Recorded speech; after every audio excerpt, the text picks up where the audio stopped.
Kính thưa ngài giáo sư Professor Klaus Schwab, Executive Chairman of the World Economic Forum, distinguished delegates, ladies and gentlemen.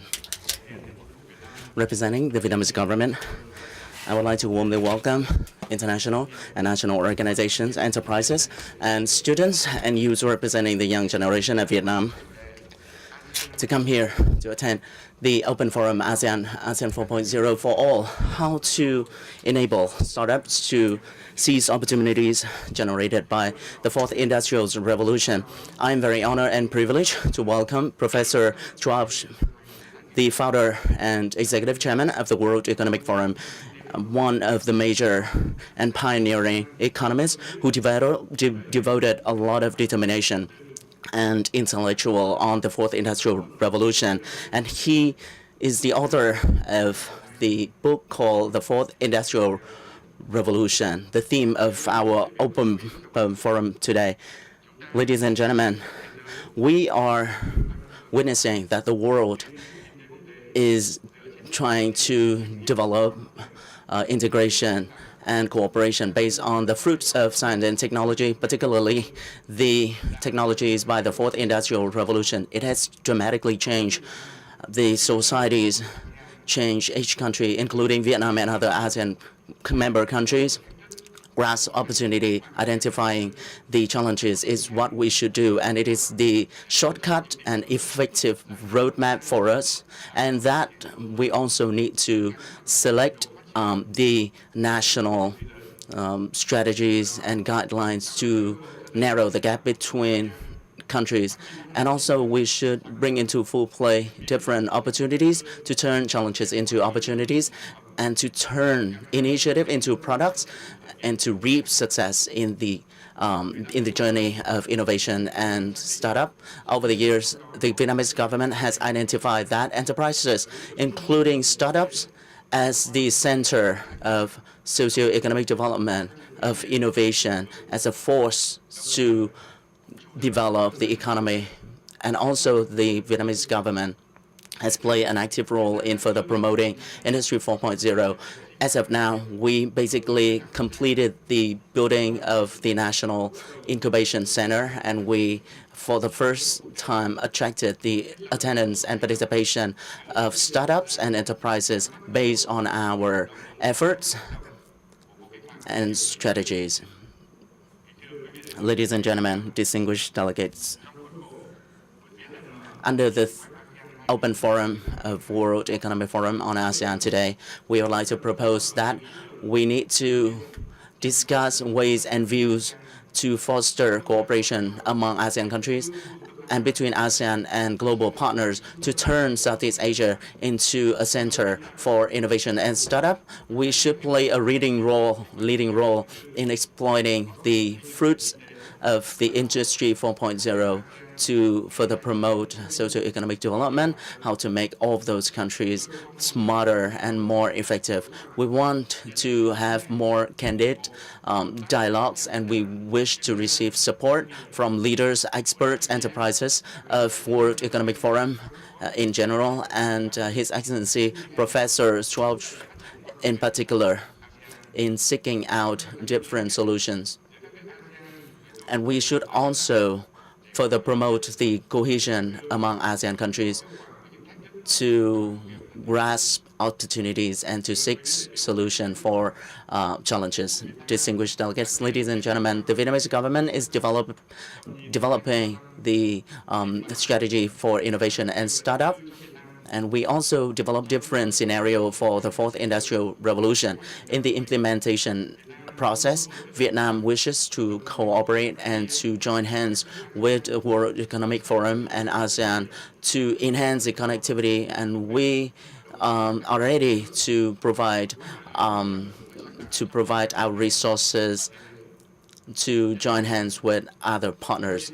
I would like to take this opportunity to introduce all of you to participate in the biggest event of the innovation and startup community of Vietnam, Tech Startup, organized in Da Nang from November to the 1st of December 2018 under the theme Innovation and Startup.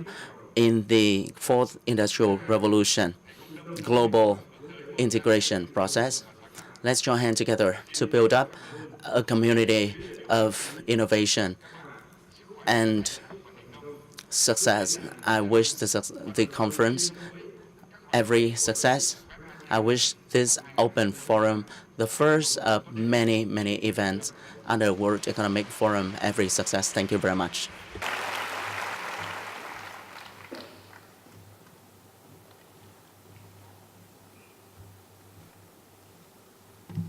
Minister Chu Nok An, thank you very much for those opening remarks, and Professor Schwab, thank you as well.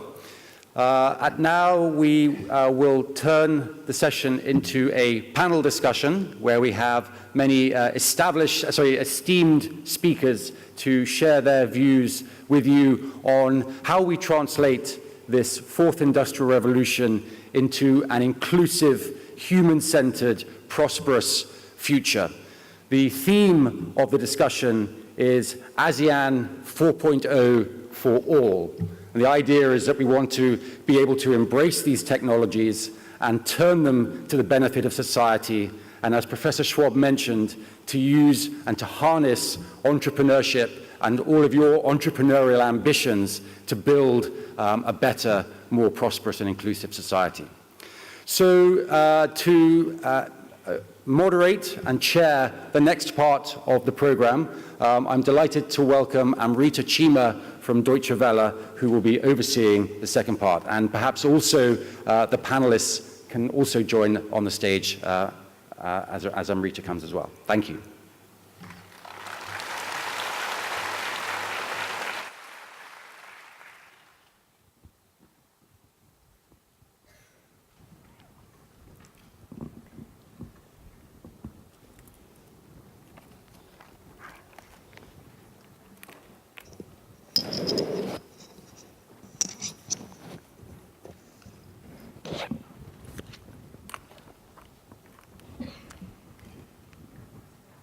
Hello and a very warm welcome to you. Thank you very much, Justin, for that introduction.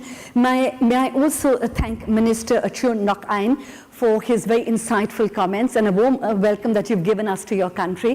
Thank you also for your hope and optimism that the fourth industrial revolution will be a force for good for your people and the people of ASEAN, and a determination to make ASEAN a hub of innovation. Thank you also for telling us about your vision for your own country, Vietnam, the 2035 vision. Now, as you're the Minister of Science and Technology, I'm sure all the students will be very encouraged to hear your words. May I also thank Professor Klaus Schwab. You described the minister as a driver of the fourth industrial revolution. Now, Professor Schwab is the founder and the chairman of the World Economic Forum. Now, it was very good to hear in your own words, Professor Schwab, your vision of the fourth industrial revolution. Now, it was a term that you coined yourself. You've written a book on the fourth industrial revolution, which came out in 2016. And as a special gift to all the students who are here, Professor Schwab has brought 1,000 copies of this book in Vietnamese so that you can read it for yourself. Give him a big hand for that. Now, as we heard, Professor Schwab has talked about the huge opportunities that the fourth industrial revolution offers to society in general, but also it has a transformative effect in our lives, not, as he said, what we do, but who we are.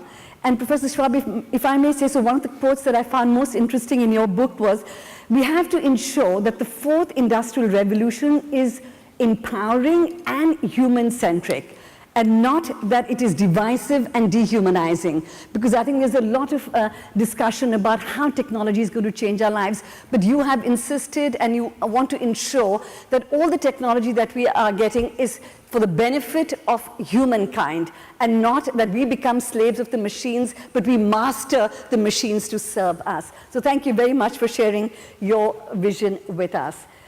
And ladies and gentlemen, as Justin said, I'm Amrita Chima, and it's my great pleasure to welcome a panel to discuss some of the issues raised by the minister and by Professor Schwab, and to see how we navigate the opportunities the fourth industrial revolution has to offer, but also to manage potential risks. One of them, as Professor Schwab mentioned, is maybe the loss of jobs. How do we navigate that? So to discuss that, let me begin by introducing our panel to you. On my left is Yasmin Mahmood. She's the CEO of Malaysia Digital Economic Cooperation. Now, she began in a very humble role as an analyst and a programmer. Then she was CEO of many companies before she said in 2014 she got a national calling to join MDEC. So a warm welcome to you, and we hope to hear more about what this national calling was. Next to Yasmin is Rajan Anandan. He is from Google, Managing Director, Southeast Asia and India. Now, Southeast Asia and India are the fastest growing region in terms of internet usage, 500 million. Now, so obviously, Rajan, you're in the right place, but because he's a manager responsible for sales and operations, he's not satisfied with that. He wants to expand even more, expand what he says is the internet ecosystem and accelerate innovation. Now, I grew up with Google, and I thought Google existed all my life, but it's just 20 years old. Last week, you celebrated your 20th anniversary. Congratulations to the company for that.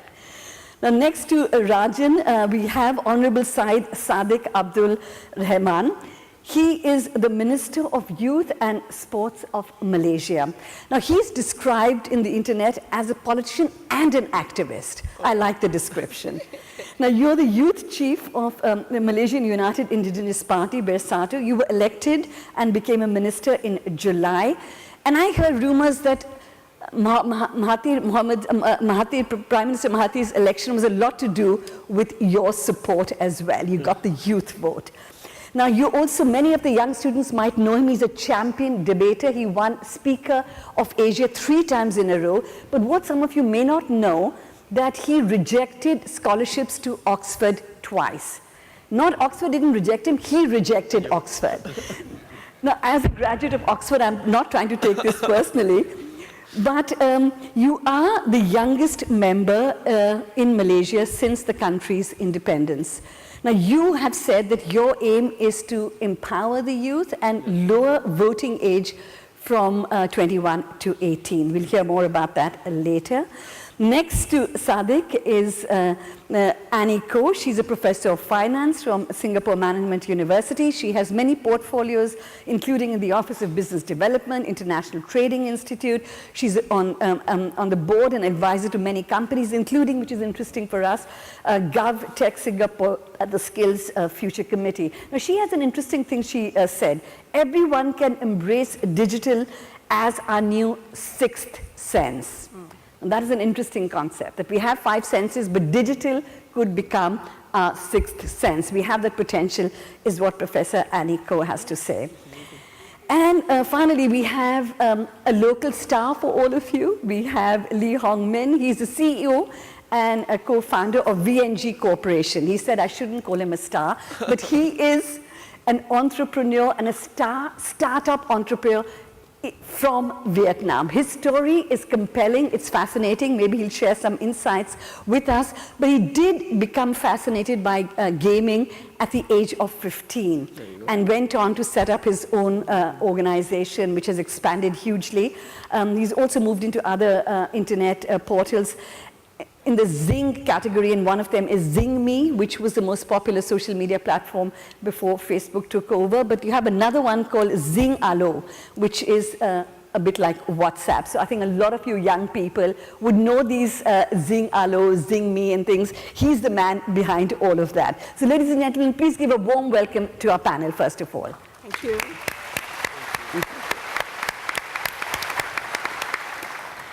Okay, now what we're going to do is I'm going to start asking questions, but you also have a job to do. How many students here? Raise your hands.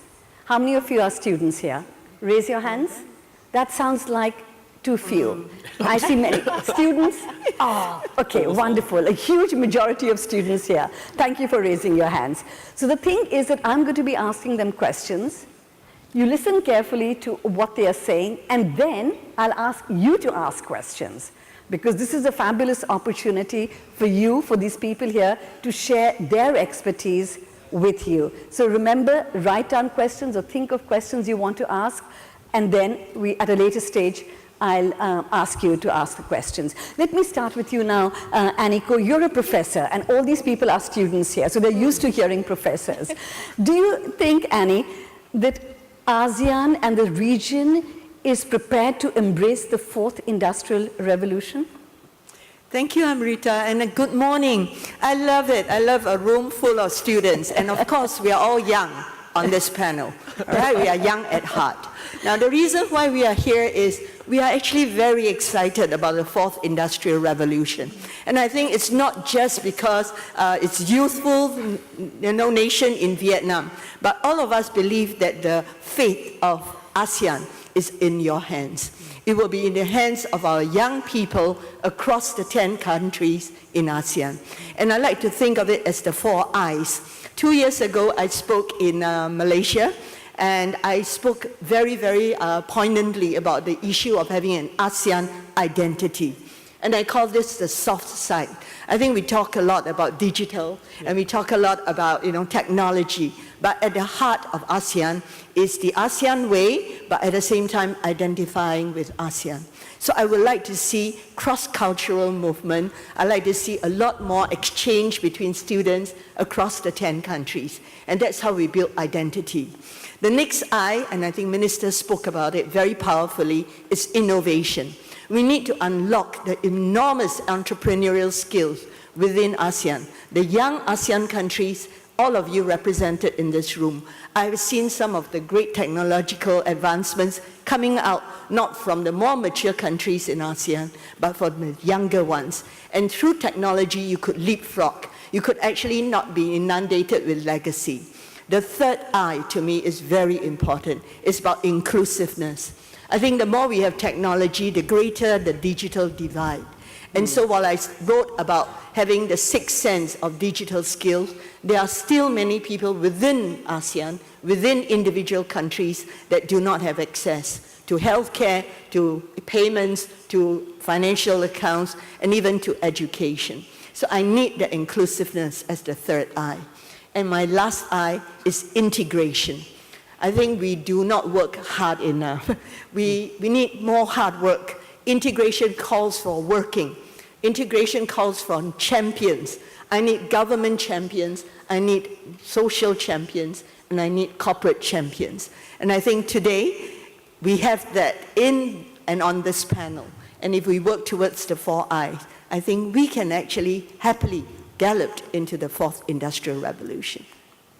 Thank you very much, Annie. That was very interesting. 4 I's. I'm going to turn to Rajan now with the second I, which is innovation. Now, you obviously are from a huge tech giant, Google. So what role does a company like Google play in spreading innovation in a region like ASEAN? Yeah, first and foremost, great to be here. Good morning, everyone. I love coming to Vietnam. I think without question, of all the countries that I go to, it is by far the most entrepreneurial country. Everybody I meet is either an entrepreneur like Minh or has many businesses that they've started or is about to start one, which I assume is most of you in the room. So look, when it comes to the fourth industrial revolution, at the core of it is a digital economy, right? And when you think about ASEAN, the 10 countries combined, and the digital economy in ASEAN, it's actually quite sizable, growing very rapidly, but it's got enormous potential. So one way we look at sort of the digital economy is as a percentage of overall GDP. So if you look at digital economy as a percentage of overall economy in ASEAN, it's about 7%. China's at about 16%, the top 5 EU countries at about 25%, the US is at about 35%, right? So in terms of full potential of the digital economy in ASEAN, we've got about 5 times growth that we can achieve. And achieving that as an ASEAN, as a group of ASEAN countries really is about making sure that we have one integrated digital economy. All right, so what does that really mean? I think it's very important to have free flow of data across countries. It's important to have seamless payments across countries, and finally for goods and services as well to move across these countries, right? But all of that still won't actually help ASEAN achieve its full potential. The most important to address one of the concerns or issues that Professor raised, which is how do we make sure that humans win over machines is skills, right? And I think skilling is by far the single most important thing. And as a company, as Google, we've specifically focused on skilling.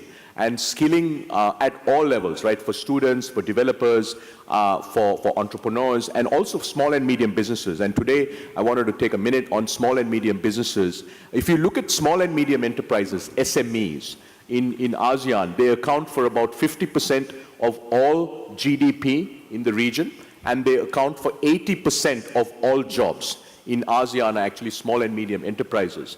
And if you think about how will ASEAN capture the full potential of the digital economy, we believe that probably the single biggest lever or area that we should focus on is skilling these small and medium enterprises to be able to capitalize on the digital economy. And on that front, Amrita, I'm delighted to announce today that officially we are going to announce that as Google, we are committing to train 3 million small and medium enterprise owners and employees on digital skills by the year 2020. Wonderful. So across the 10 countries, we will commit to training and making sure that these small and medium enterprises, therefore, can really get the best out of get the best out of digital and the fourth industrial revolution. Oh, Rajan, that's wonderful news, especially given that, as you said, SMEs are the backbone of ASEAN member states. Turning now to you, Minister Saddiq, now you are obviously the youngest minister, as I mentioned, in Malaysia since its independence, and you're one of the youngest ministers in the world, I would think.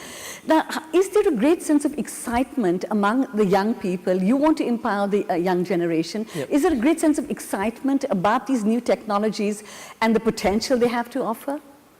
There's definitely a great sense of excitement and also a great sense of concern.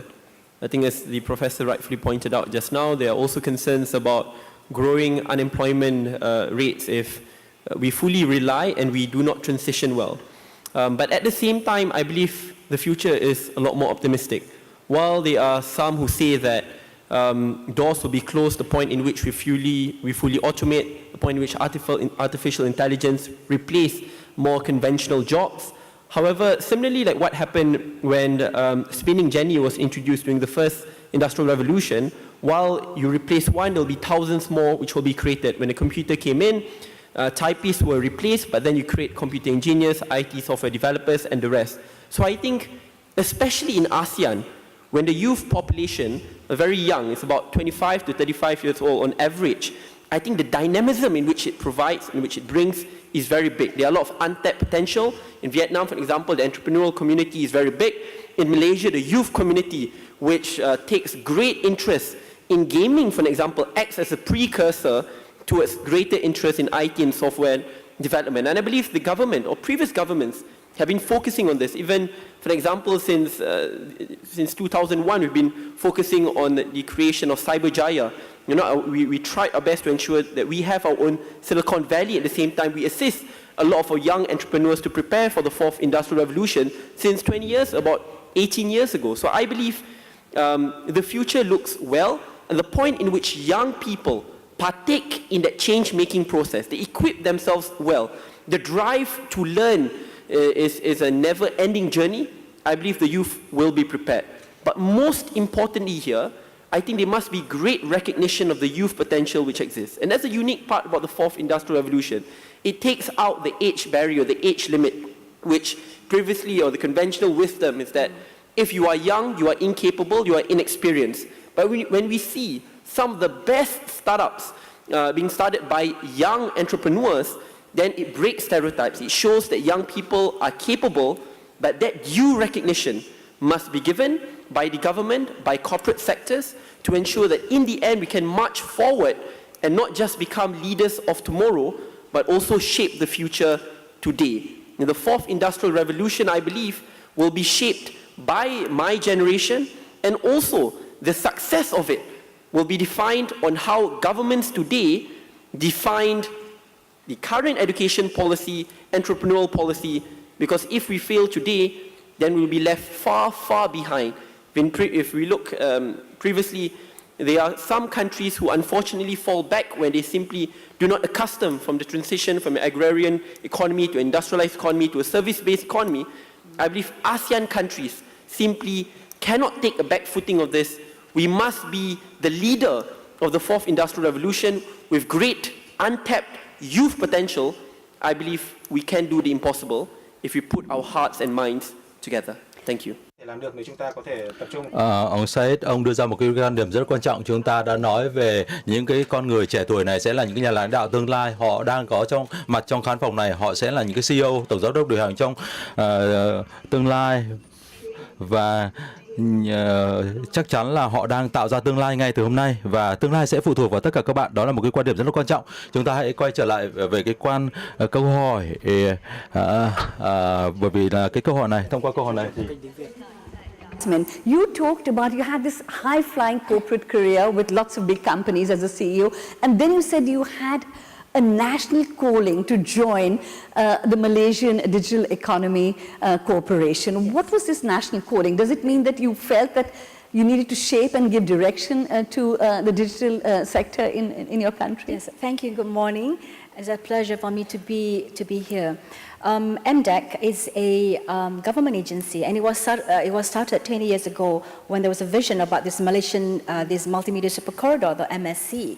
At that time when it first started, I was a very young manager in a multinational, because I feel really old, by the way. I've been in the industry for 30 years. You know, when I was studying in school, in university, the power that you now have, the computing power that is now residing in your smartphone, actually took computers to fill, I would say, half of this room.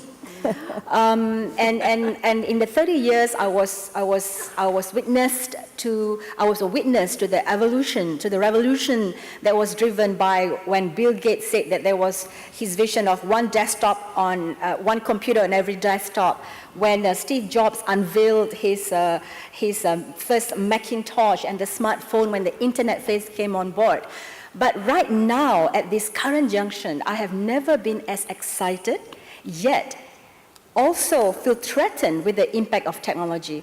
And I really want to, the whole 4IR concept, really put it all together. And 4IR will be very much driven by AI, and much has been spoken about AI, and rightfully so. AI being artificial intelligence. AI being artificial intelligence, and because I truly believe that 4IR will be driven by the AI revolution.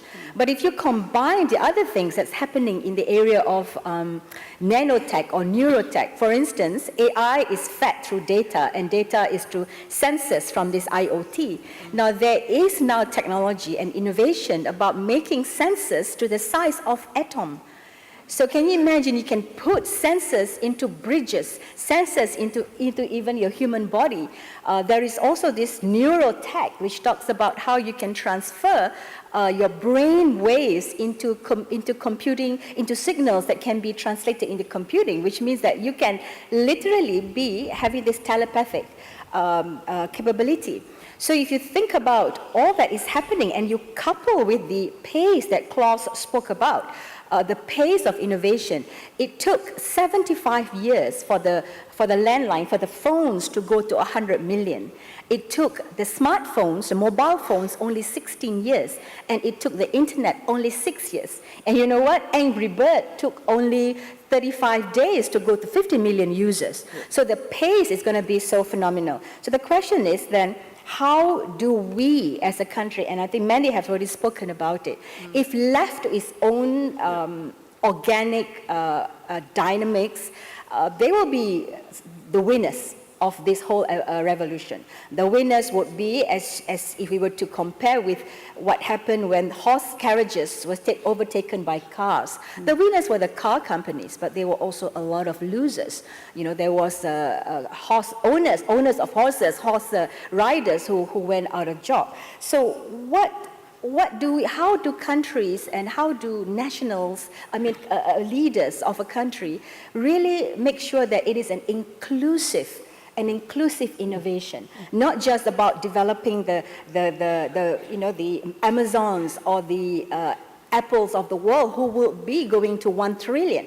They'll be at market cap of 1 trillion.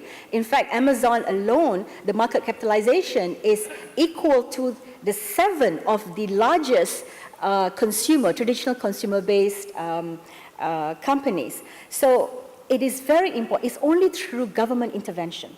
And I think Manny has spoken about skills. How do we prepare? And WEF is my favorite quote. WEF talks about 65% of our children who are going into schools right now will be coming out to jobs that don't even exist, jobs that are called drone traffic optimizers. You know, you wouldn't, cryptocurrency consultants. So I think this is where the role of the government needs to come in. And there is a lot of opportunity, but undoubtedly, this revolution, there will be short-term pain before there will be the long-term gain. Good. So you're talking about governments must be involved, and that brings me to Lee Hong Min. The government was not involved in your enterprise at all. You are a startup entrepreneur, which I think almost everybody here obviously heard of VNG Corporation. It was founded by Minh, and it was co-founded by Minh, and it was your idea. You have a fascinating story to tell. Minh, if everybody in this room from Vietnam knows you, but maybe they do not know how you began. Do you want to tell us how you started VNG Corporation? Okay, so the room is full of students, and all I can say is you just play a game and you can start a company. Okay, that's the short version. What's the long version of it? And I think a longer version of it is, you know, I often said to my friends that we are the very lucky generation, because when I grow up and become a teenager in the early 90s, that when computer got introduced to Vietnam. And then also a little bit later, then internet got introduced to Vietnam. So we are the generation that look at the computer and the internet and say, wow, you know, this is something so amazing. You know, you can just make things happen. You can play games, you can, you know, connect to people that are not sitting in the same room. And right now, for all of you in this room, that concept seems very trivial, right? You know, it's you know, so normal. But then 20 years ago, in my generation, when we grew up, be able to sit and wait for a dial-up computer, like 10 minutes to connect to the internet, and then like you go to a forum and you type something and someone responds to you. That's magical. So that's how our generation grew up.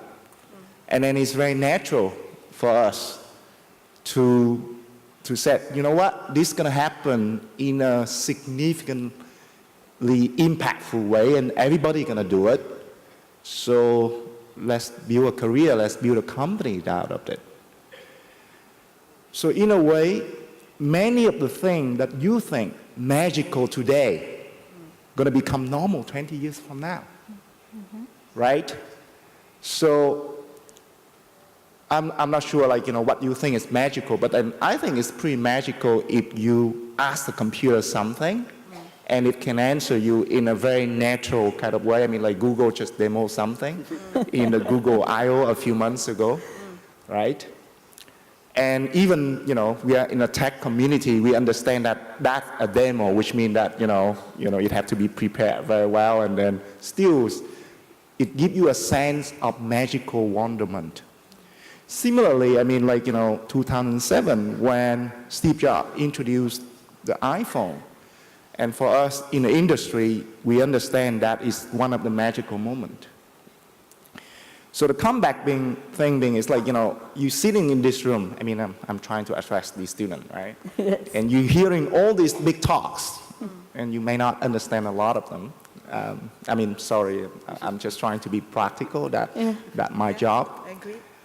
And the point being is, think about 20 years from now, just like us 20 years ago. Because that's your future, that's something that you're gonna build, hopefully, you know, the next billion US dollar company out of Vietnam or out of Asian.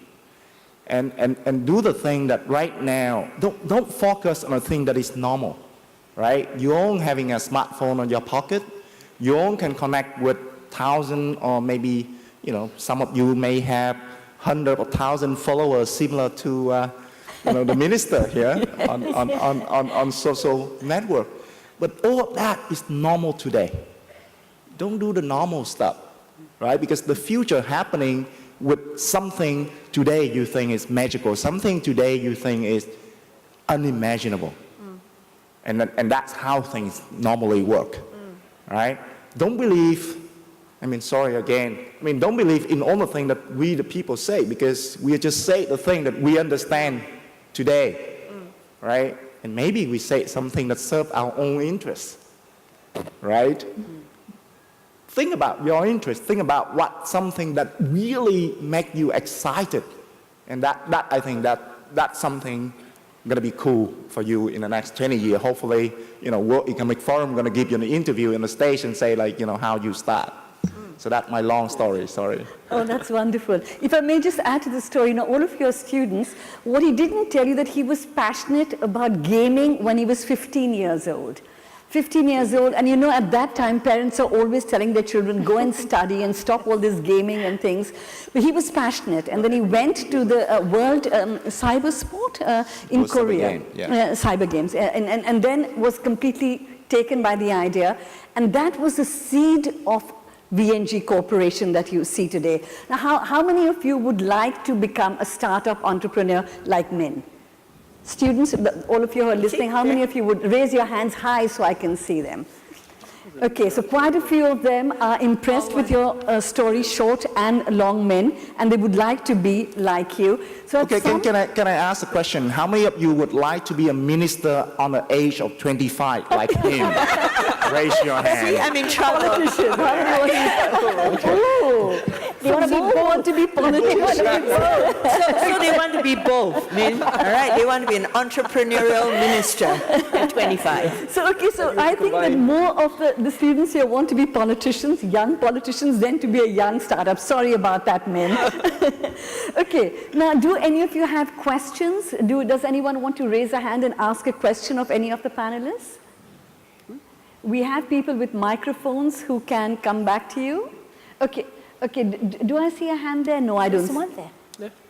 Raise your hand and stand up if you can, because it's difficult to see just a little hand. In my university, we always tell the students, don't be afraid to ask questions, because that one question from you, many other people are also hoping to answer. Do you see a hand? Yeah, I can see. Oh, yes, I see the gentleman there. Can we take a microphone? See, I tell you. Yes. Why don't you stand up so he can bring the mic? Yeah, just stand. And if you just tell us your name, and obviously you can speak in Vietnamese, and we have headsets, so we'll be able to listen. So I speak English. So Okay. I want to speak English. So Oh, my name brilliant. is Quyên. I'm from Hanoi University of Science and Technology. So I heard Herr Schwab, Frau Chima, Mr. Saddiq talk about what the young people talk about the adaptation to be able to prepare for the future. Well, I know history has been proven that new technology creates more jobs than it reduced. But I want to ask you guys, what do the young people should or must do to be able to adapt for the new era, or what do the other people, like the unadaptable individuals, have to do to be able to find jobs to be able to work in the future? So that's my question. Thank you. Okay, should I ask Minister Saddiq, do you want to answer that question? Yeah. Firstly, thank you very much. It's a great question.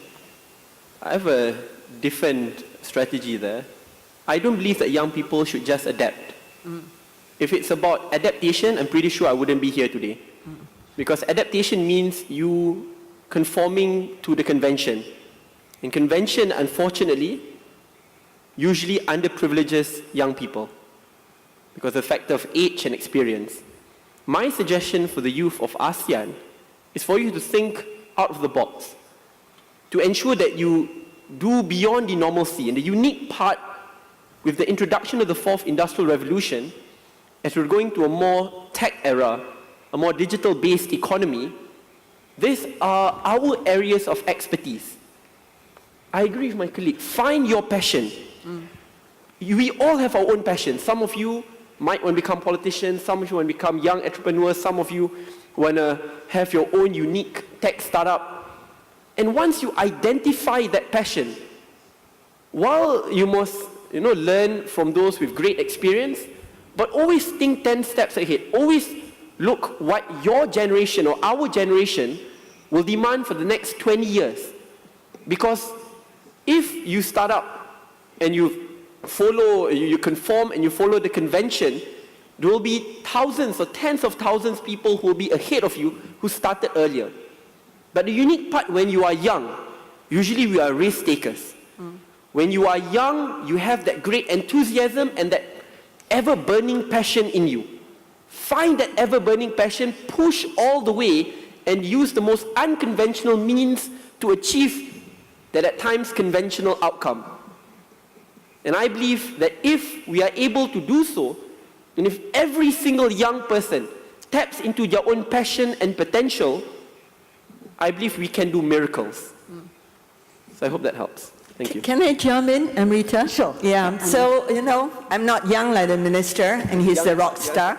Okay, but I'm employee number 18 in my university, and my university is only 18 years old. So what happens is we have to keep innovating, even as a university. And I love that question. I don't think you want to be confining yourself, just like what Saddiq said. But what you could do is build your capabilities. And I think in science and technology, that's digital, there's a lot of things in science. But even in the arts, I'm an economics grad, then I moved to finance. Even in econs and finance, you could also build your domain. So that capability is very important. But at the same time, you must build your cultures.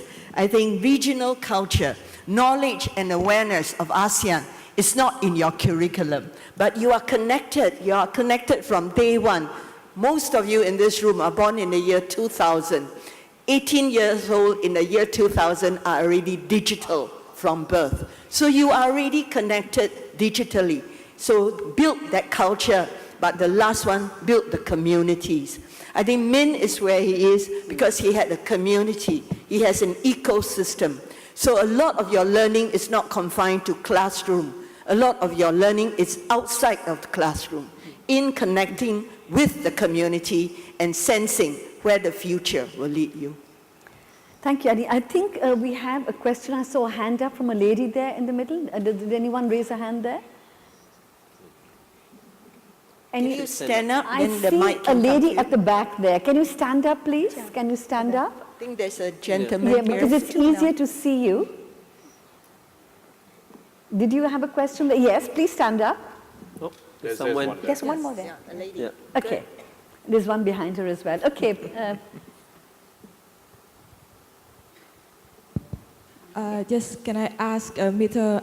Anandan, the Chief Executive of Google in Southeast Asia and India, a question that is, you have said that you like Vietnam, and I want to ask why Google don't have an official department or office in Hanoi, which is a very a place that have very young innovators and talent in here, because I promise with you that my country, especially in Hanoi, we have so many of them compared to other countries in Asia. Google India. Thank you. Yeah. So that's for you, Rajan. Quite I know, clearly. I know. 3 Put it million training jobs. First time they've clapped. First time they've clapped. Yeah, I think it's a great question. So I think first and foremost, Vietnam is an extremely important country for Google, right? Because of a number of reasons, right? One, it's got a large number of internet users, over 50 million internet users. Secondly, it's an extremely dynamic internet ecosystem. There are more small businesses and entrepreneurs that use the internet and leverage the internet to grow their businesses here than actually most other countries around the world. And so what we've been really focused on, the way we approach any specific country is to take things in phases. So first we want to make sure that all our products work very well, right? Whether it's Android, search, YouTube, mail, and so on and so forth. Second, we want to make sure that we address some of the biggest barriers to getting citizens of a country online. So whether it's access with things like Wi-Fi, whether it's providing lots of support for ecosystem developers and so on and so forth. And then the last step really is for us to have an on-the-ground presence. So this is something that we have been in discussions with the government for quite some time on.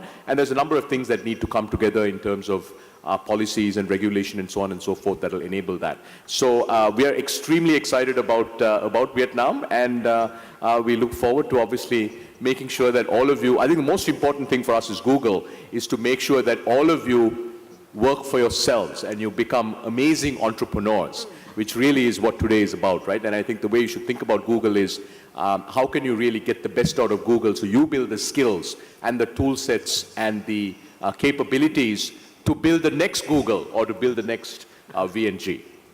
I'll make it difficult for you. So when exactly you're going to open the office? That's the spirit. That's the spirit. Great question, Minh. Last competition. Okay, I saw another hand of a woman up there, or is anyone this side? Do we have? Okay, we have a lady there in a black jacket. Can we take the microphone? Yes. Yeah, sorry, in a pink blouse.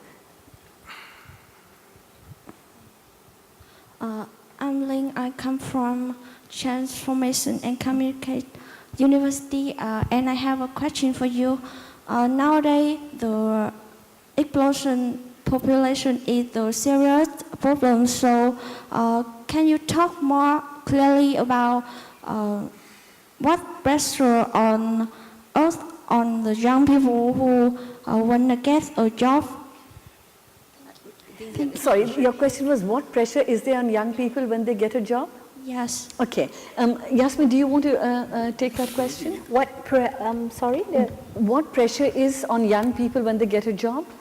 I think the question is, because of the fourth industrial revolution, what is the pressure on the young people when they go out and get a job? Yeah. Okay.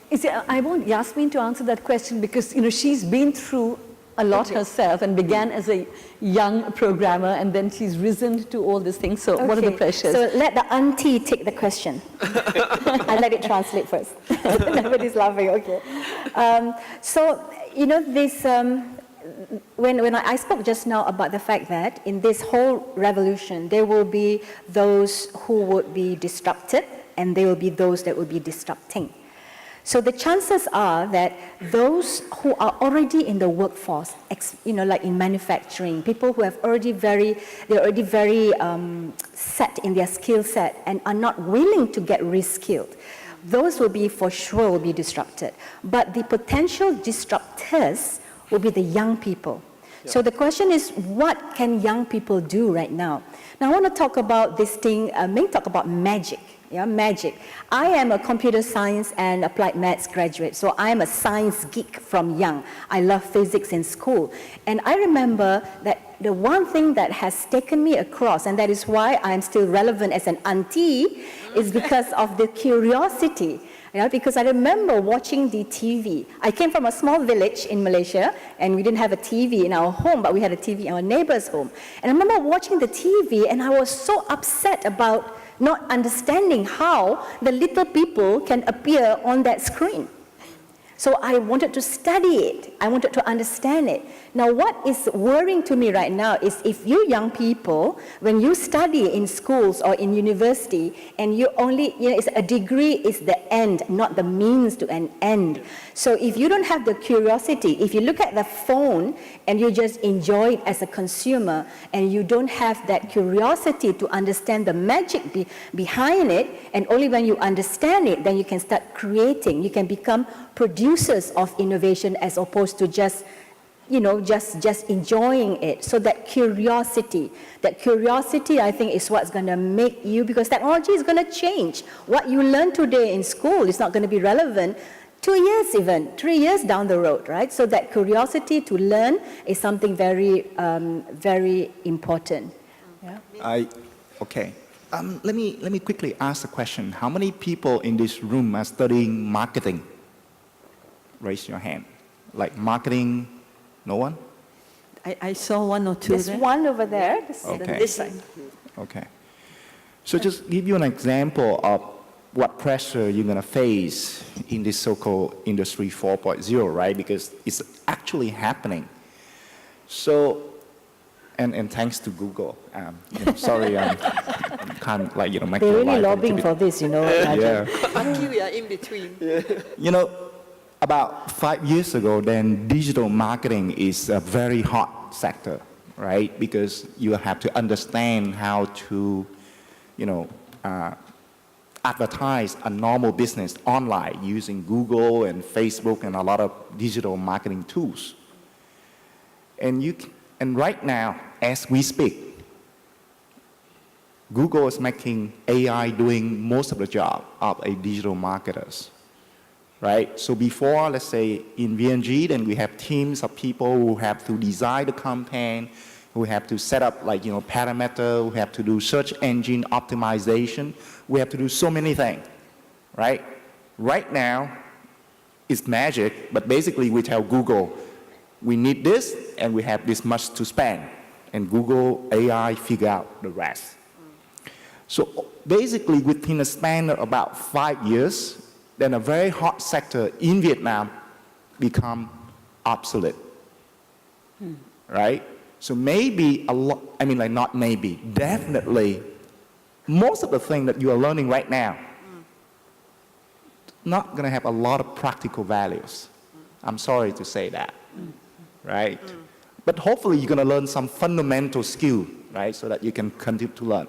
So I think that the most difficult thing that you are facing right now is you have to continue to learn to do new things. Yes. There's not any fixed job in today's world. At the moment, so we're looking at our marketing team, and it's totally different from 5 years ago, right? And then we're looking at what company like Google have done, and we just think it's amazing. Amazing for business, amazing for Google, not so much amazing for the people who have done that job before. So that the pressure you are facing, and it's happening right now. Thank you. Minh, when you started your company, which was in 2004, it was quite a lonely experience for you from what I read. I read an interview you gave in 2012, and you talked about how the ecosystem for the kind of work that you were doing did not exist very much. But now earlier this year in April, you were in Silicon Valley to connect with other people of Vietnamese technologists and to create an ecosystem for people here in Vietnam. Could we have a Silicon Valley in Vietnam, do you think? I may have also another contrarian views on this as well, and maybe the government may not like what I say. The minister is there. You can say directly face to him. You don't need an appointment. In business, right? So basically, a very common way of doing business is you look at what other people have done, and you say, okay, I'm going to copy that. Copy is the word, right? So many people trying to become a Google, many people trying to become a Facebook, and so on and so forth. And how many of those people really be successful, right? You're not hearing someone saying that, hey, this guy is the second Google of the world. So in a way, if you think about innovation and you think about you're trying to do, I think the most important thing, yes, we would love to learn from Google. We love to learn from Silicon Valley. But you're not going to be successful learning from Google and saying that I'm going to build a second Google. In a way, many of the government trying to say, I'm going to build a Silicon Valley of Malaysia, of China, or Vietnam. I'm sorry. That's the truth. Yes, maybe that in an analogy way, that how you're going to explain it for people to understand. But it affects how we think about, how to make innovation happen in our context. So what we thinking, right now as we speak, we think, even I come to Silicon Valley and talk to the Vietnamese communities there, I think that I should go here and open an office.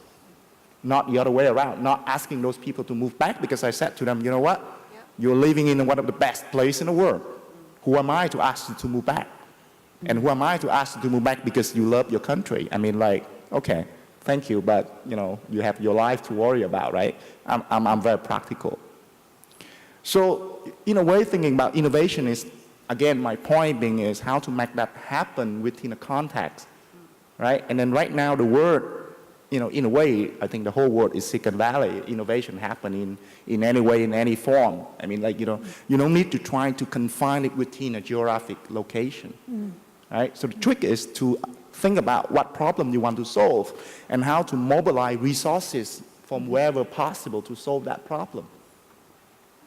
Minh, you combine two very interesting elements. You always talk about being practical, but at the same time you talk about magic. And I think that's a wonderful combination, being practical and yet having magic in your operation. Yasmin, you want to say something, but before we go to you, can I just put one piece of information towards you? We also put a poll on Twitter.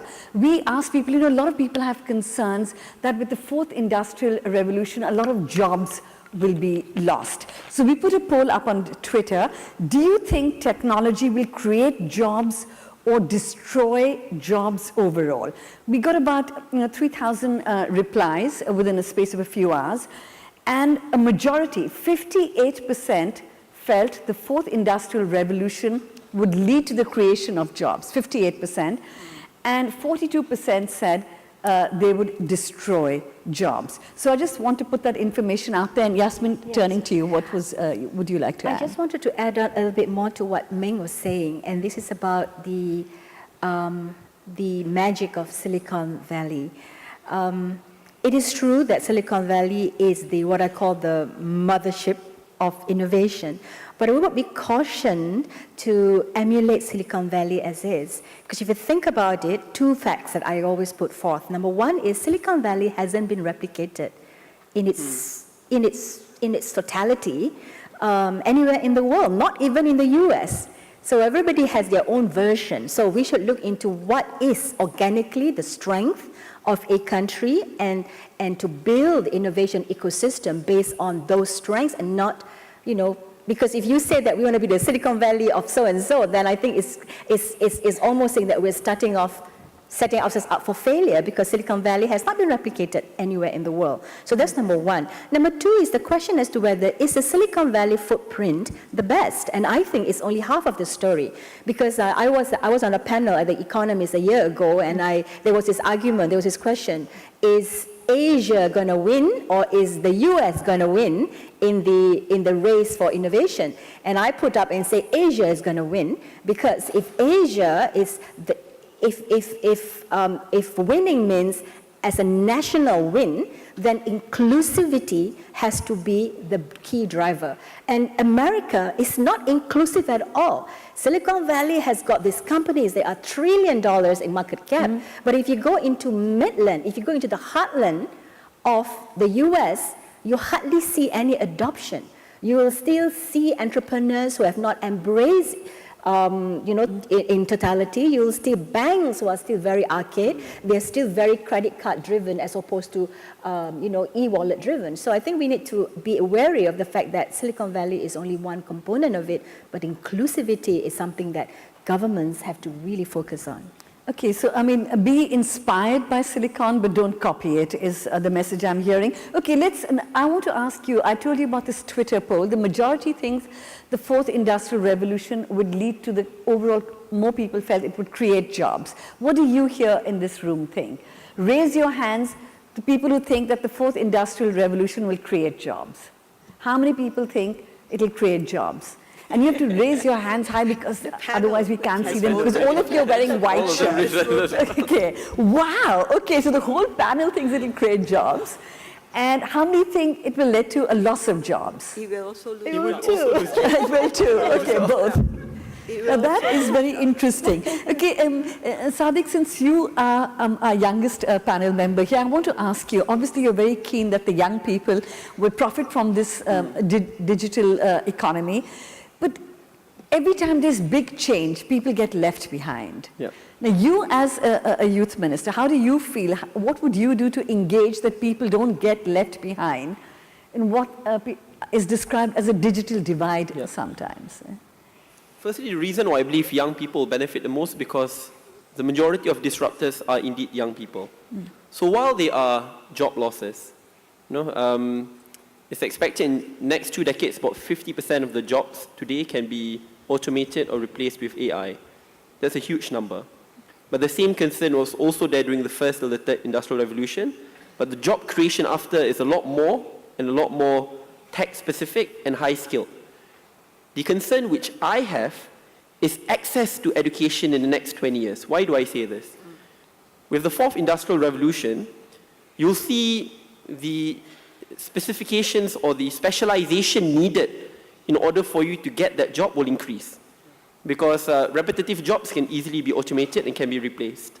Ones which cannot are ones which require high critical thinking, creative thinking, and also greater specialty like in nanotechnology and the rest, which means that the time taken to educate that person will also increase. And if you look, since the 1800s, I mean, back then you don't need a very coordinated studying module. The time taken to study is also a lot less. As time passes by, it takes 1 year, 2 years, 3 years, now even 4 to 5 years in universities. And imagine with greater specializations, that time will also increase, therefore the cost barrier will increase as well. However, while I say that, the unique part about the fourth industrial revolution, we cannot imagine what the world will look like in the next 20 years. I'm very sure when spinning jenny was introduced and replaced the cotton industry, a lot of people didn't know that in the end, a lot more jobs will be created, because from there onward, there's a trickle down to greater communities, access to those jobs increase as well, greater technology, and the rest. So similarly, when I talk about education, so while you may seem, well, the time taken for education will increase, therefore the cost will increase as well. But now you see education being digitized as well. The cost of education becomes cheaper when it is digitized. You have digital universities, you have free courses you can take up online, and now a lot of unnecessary skill sets are being phased out, therefore you are only taught what is needed to you. So in a way, I believe, I mean, almost everyone I talk to have that concern, especially in Malaysia, because again, when young people, we were a very young country, when young people enter the job market, you know, they haven't specialized yet, then their skill sets can easily be replaced. But while that is true, I think the next 20 years with VR, genetic editing, a lot of technologies in which we could never ever expect to take place in this era, there will be that development and the expansion will increase. And I believe, naturally, the inclusivity will also come with it as well, especially with a more equitable government, a government which cares and takes great interest in protecting the needs of young people. The reason, in the Malaysian context, why I'm very optimistic is because, firstly, we're a very young population. At the same time, the youth population is very big, and especially if you reduce the voting age, it will become bigger. So in the end, when the youth becomes the future, governments, corporate entities must cater to their demands in order for the nation to progress. So while there are concerns, and these concerns are indeed legitimate, I think the benefits in which we will gain will be much larger, because not only are the benefits which we can see today, but the unimaginable benefits which will come in the next 20 years. Similarly, what we could not have foreseen when spinning jenny was introduced, when the computer and internet was introduced, I think there will be a greater benefit which we have not seen today, but will see in the future. See, Malaysia is a good example because you are the youth minister and then you have a prime minister, Mahathir Mohamad, who's the oldest leader in the world. So you have both ends of the spectrum there, where I think, and what I would also suggest to all our young student friends here, you're all very, of course, savvy and clever with technology, but do also discuss and help your mothers and your fathers and your grandmothers and your grandfathers so they also stay in touch with technology. My mother is 85. And she's completely, with iPhone and iMessages and WhatsApp and everything, she does all that. I'm learning from her more than she's learning from me. So I think you must make sure that your generation of your parents and your grandparents don't get left behind as we make progress in digital technology. Now, okay, time for one of you to ask a question. There's a question back there. A lot. A question back there, a gentleman in a white shirt. There's a lot of people. We've been waiting.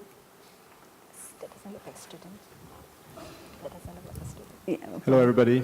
My last name is Paich. I have a comment and I have a question. The comment is, you actually don't want Google to come here. It means they've cornered the market. And the question is for the government officials. The EU had just passed a very important law a regulation called the General Data Protection Regulation, which protects us from Google and Facebook. So, the government officials, what are you doing to protect your populations against the seeping intrusiveness of Google into your population's lives? Thank you. Too specific. For the government, Well, you are the one. I have a contrarian viewpoint. Trust me, I'm not being paid by Google. So I believe data should be as open, transparent, and accessible as possible. Not only because data sharing or the transparency of data alone will allow for small companies to then climb up a lot faster in comparison to having monopolies or oligopolies, but at the same time, in the world which we are living today, the interconnectedness of the world adds a great value to all of us. It allows for specific advertisement, which then benefits a specific community. It allows for people or for corporations to target or to cater to the demands of specific communities, not on random, but what those communities demand for. But most importantly, what I care about is to allow for small countries or to climb up or to catch up with the European giants. I believe that since, I follow quite closely the additional regulations placed in European countries based on data protection, I believe that will be one of the stumbling blocks in Europe, especially when you see Chinese companies in China, which has open data, or at least among their own respective communities, then being able to tap a huge market and a bigger market, if not in Europe, then in ASEAN, in other parts of the world, and their companies having a greater advantage and leverage over European giants. But I'm not just looking at China. I believe then they will face their own problems as well. But then we will look back at countries like Malaysia, Singapore, Vietnam, in which these concerns are not the greatest of concerns, which then gives greater room for these respective startups and companies to expand.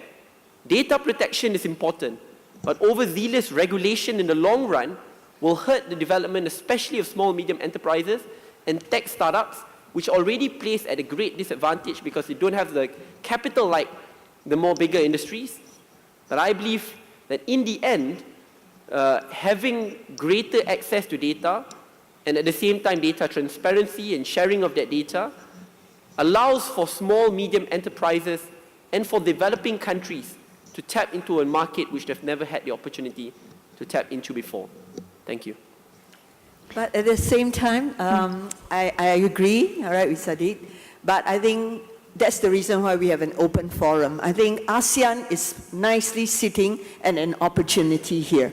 I think amongst all the 10 countries, if we could come together and discuss how do we set in place data governance so that people could trust the data that we are sharing across the 10 countries, then I think we at least have a great pilot, and we could say that data can be shared, but shared within certain guidelines and protecting the individual, the companies. So we don't want to stunt the growth, but I think we have the capacity to come together. And that's why I was very excited because 3 months ago in SMU, we started the Data Governance Center, which was funded by the Economic Development Board and the private sector. So I think today's world, we need public-private partnership, not in just fixed assets or infrastructure, but in digital assets and digital structure. I think we have a chance as a region. Rajan, do you want to add anything? Yeah, no, to I this? think a couple of thoughts just building on this. I think when it comes to privacy, consumer privacy is incredibly important, right? And I think the most important thing for a consumer is to have control of his or her own data.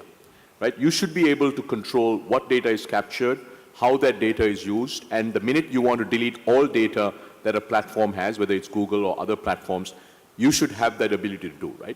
And where we are today is actually we've created that ability. So if you can go to Google, I'm just speaking specifically about Google because the comment was on Google. You can go to Google My Settings, and actually we share with you as a user all the data that we have about you. And you can decide to completely delete the data. You can decide to take that data, port it to a different platform, and so on and so forth, right? So I think from a privacy standpoint, this idea that as a user, you control your data is paramount, right? And then we need to obviously be custodians of that data and give you the choice that you need, that whenever you can do that. So I think that's the first point. I think the second one, just to build on what the minister was saying, look, ASEAN's power is in ASEAN, right? It's 10 countries, it's several $1 trillion of a GDP. And if we unlock the digital economy of ASEAN, it can create $1 trillion of incremental value, right? Simple way that all of you should think about it is, that is pretty much your future. If you unlock the digital economy in ASEAN, but to be able to do that, it's very important, I think, to the point that was also made, is that we have free flow of information with the right set of governance models, integrated payment systems, again, which goes back to information, and really a harmonized set of regulations across these countries, right? Because if every country decides to kind of lock down, you pretty much have a whole set of small countries that have locked down. So by definition, not only are you going to impact small businesses and impact their growth and make it harder to start companies, but also the addressable market. See, ideally a Vietnamese startup or a Vietnamese company should instantly wake up in the morning and say, my addressable market is 660 million people and it's $2.5 to $3 trillion. Right? When you do that, all of a sudden, you're pretty much operating at massive scale from day zero. So I think we need to be very, very thoughtful about this topic, because sometimes, we forget what's the real objective. The objective is to give you, as a consumer, control of your data. Amrita, if I can just add in quick one to say that, everybody has said it. I want to echo the fact that for ASEAN, this whole concept of data is the new oil, and how then do we get the greatest value out of this new commodity that doesn't get repleted? That doesn't get depleted, right? Data is the only commodity that gets better with time and with as it grows. But right now, the opportunity for ASEAN is really about to leapfrog and understand the optimization, and I think what the minister has mentioned. How do we optimize this data value at the same time being able to balance it with the whole data governance? Now the caution or the worry that I have is that data governance, I know that within the ASEAN, is one of the 5 tracks in WEF ASEAN. But however, a lot of it is driven from ITU. And in ITU, I don't believe there is a track on ASEAN. So it's very much driven by the developed countries, where I think, like the minister says, I think going a little bit overboard when it comes to data governance. So I think we need to find our own flavor, ASEAN, otherwise it will be a lost opportunity. Okay, now we have just about 5 minutes left in this session. So we also actually put out this session and asked people questions on Facebook, and I have a few questions.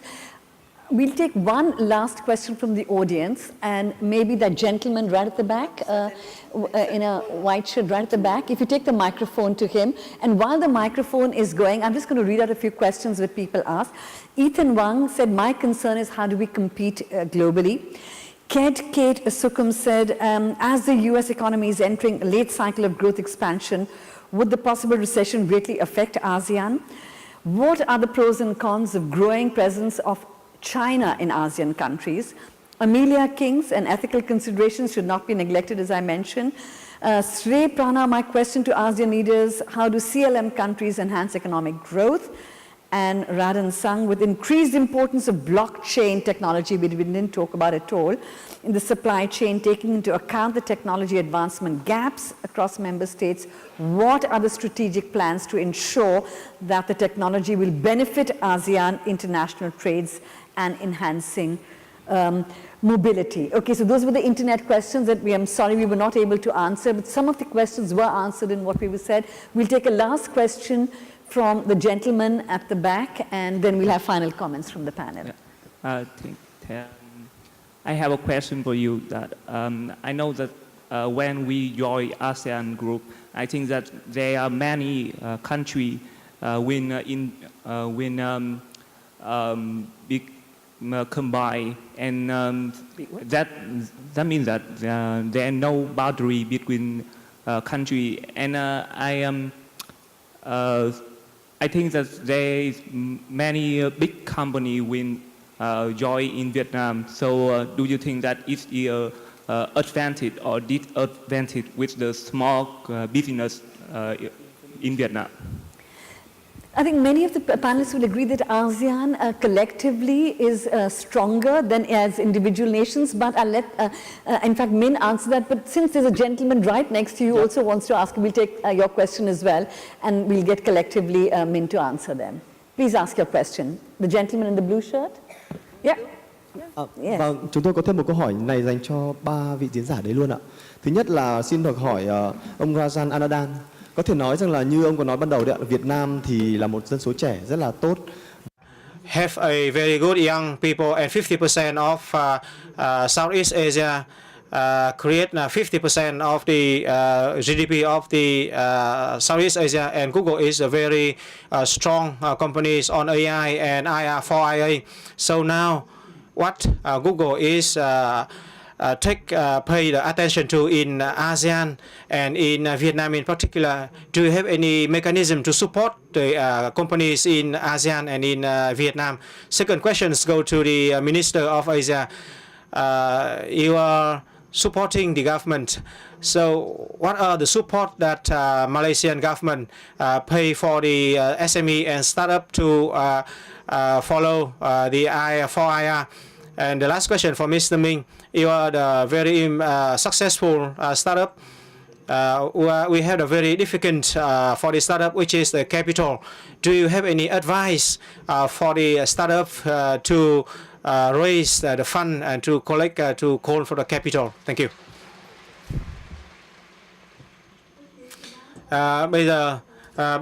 One question, we've now got 4 questions. If you don't mind, Minister, do you mind if we just take 5 minutes over the session? If it's fine with the Minister, sorry about that. But these are important questions, and I think we'll start with you, Minh.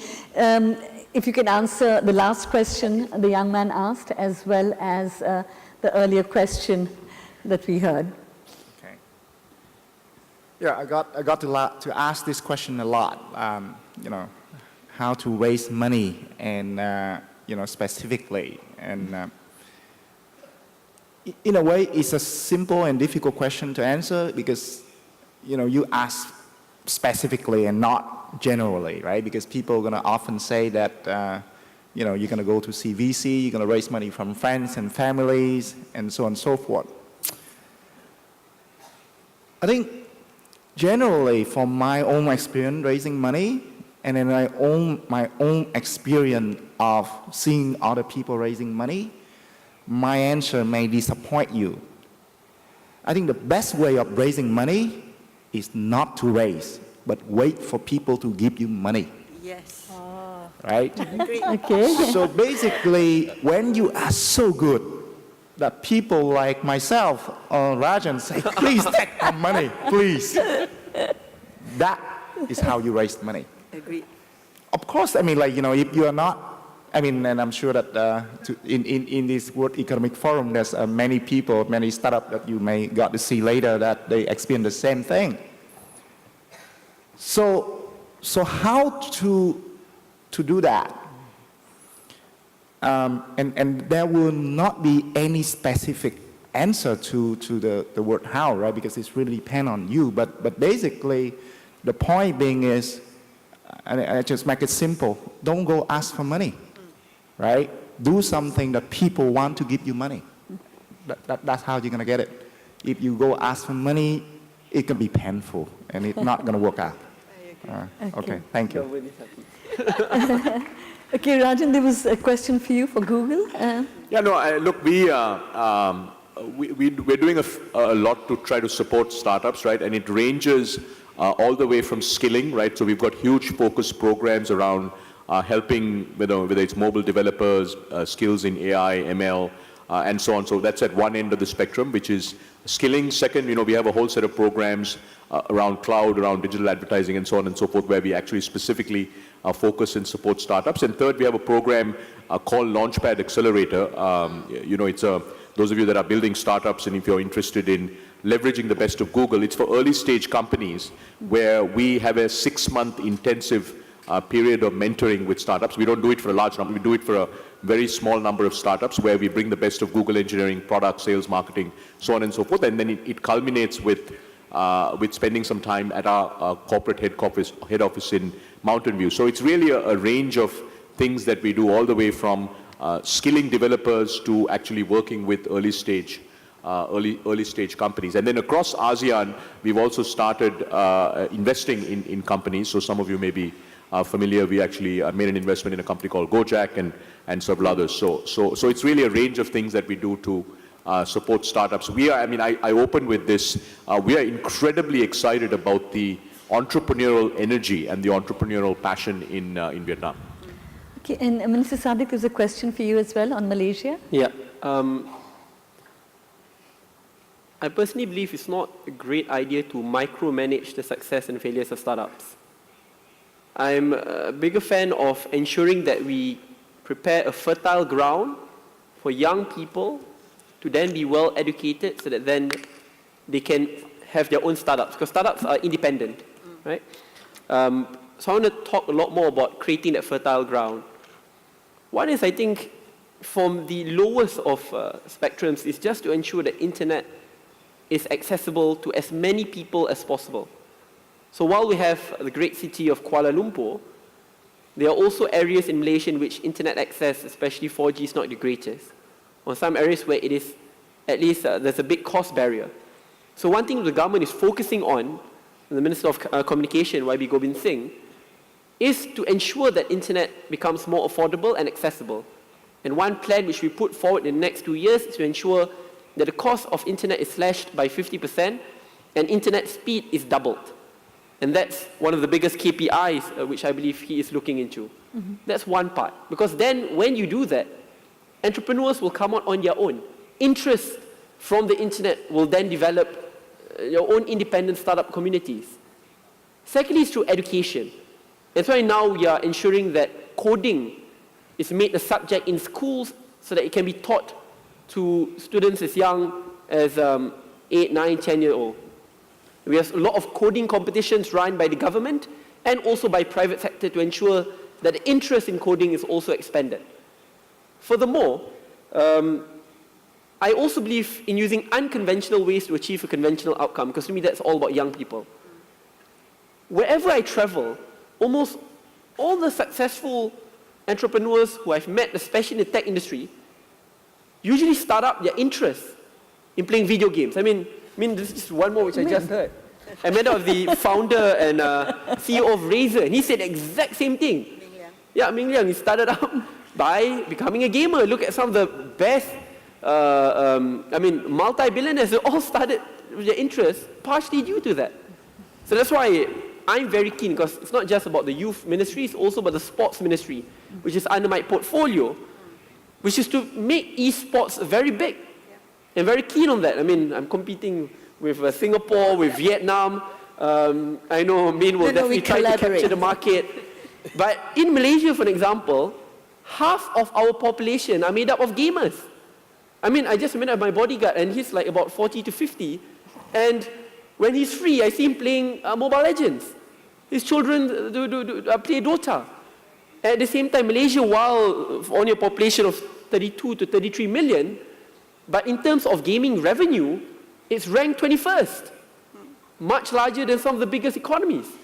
But why I'm interested in that, it's not about the gaming part, less about that, but of the industry and the ancillary benefits in which we'll create. The interest and passion in not just becoming a gamer, but becoming a software developer and IT developer. The passion and love into one's mobile phones or specifically IT. I mean, I think if we are able to create that fertile ground and territory, which acts as a helicopter pad or a launch pad for more startups, I think in the end, the government doesn't need to micromanage. In the end, we will have successful entrepreneurs like Minh coming up, even without great government assistance, just by inspiring them and preparing the right ground, will move them forward.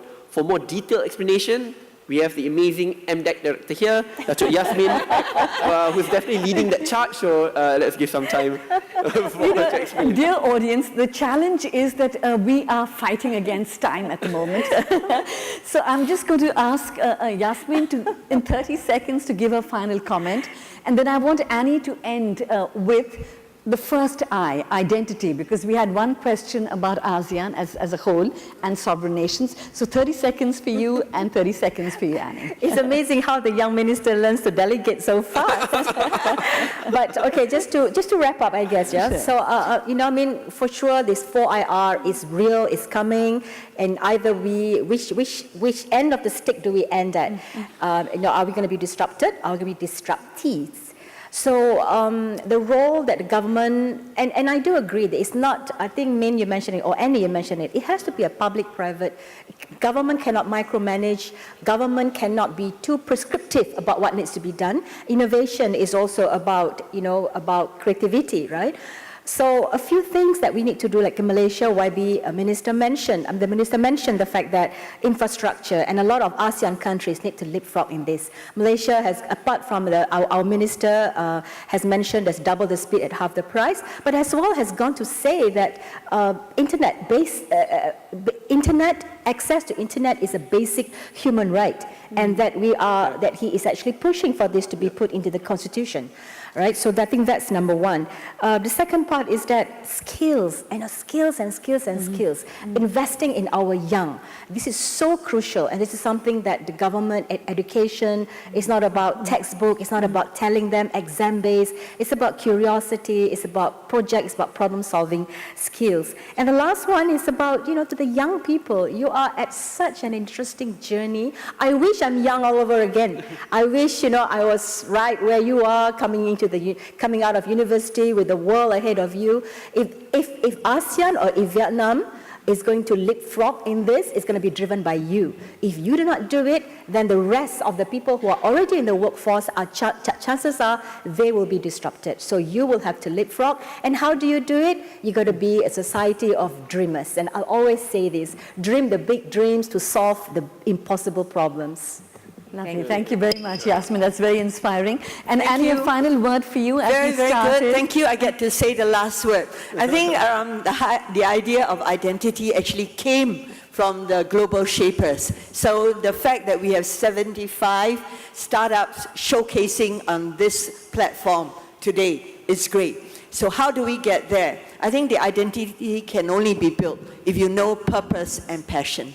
I think Minh talked about magic. The reason why he has the magic is he has a passion.